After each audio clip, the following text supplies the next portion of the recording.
अनिरुद्ध के सामने उसकी जिंदा बेटी का बड़ा खुलासा होने जा रहा है। जी हाँ दोस्तों, सीरियल जनक में हमें एक बड़ा ट्विस्ट देखने को मिलेगा जब वह औरत जिसने कभी अनिरुद्ध की बेटी को चुराया था, अचानक उससे टकरा जाती है। वह औरत अनिरुद्ध से पूछती है, तुम अपनी बेटी को साथ क्यों नहीं लाए? वह बच्ची कहाँ है? अनिरुद्ध यह सुनकर चौंक जाता है, क्योंकि उसे इस बारे में कुछ भी नहीं पता होता। तब वह औरत सच्चाई बताती है, मैंने वह बच्ची जनक को सौंप दी थी।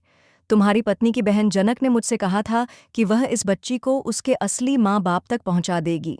ये सुनते ही अनिरुद्ध के होश उड़ जाते हैं। उसे समझ आता है कि जनक सच कह रही थी और उसकी बेटी सच में जिंदा है। अब अनिरुद्ध का दिल भर आता है, लेकिन साथ ही वह यह सोचकर हैरान और परेशान हो जाता है कि अगर जनक के पास उसकी बेटी थी तो वह उसे लेकर वापस क्यों नहीं आई? जनक आखिर कहाँ चली गई? अनिरुद्ध को अपनी बेटी और जनक दोनों की फिक्र सताने लगती है। वह ठान लेता है कि वह उन्हें हर हाल में ढूंढ निकालेगा। लेकिन कई साल गुजर जाते हैं और अनिरुद्ध को जनक और अपनी बेटी का कोई सुराग नहीं मिलता।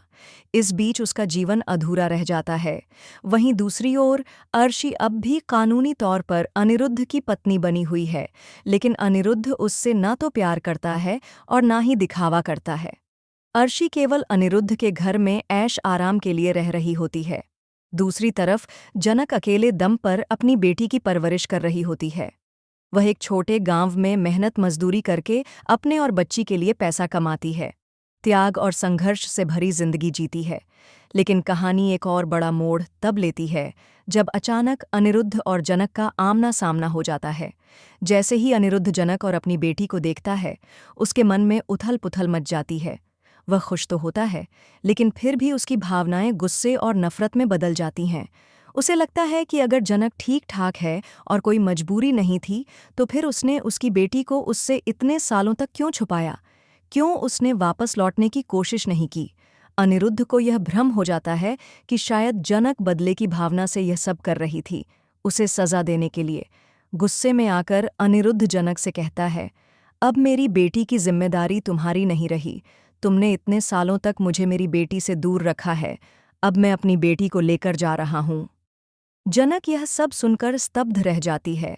उसने कभी नहीं सोचा था कि जो त्याग और बलिदान उसने किया, वही अनिरुद्ध उसकी गलतफहमी में बदल देगा। उसकी आंखों से आंसू बह निकलते हैं, लेकिन वह चुप रहती है।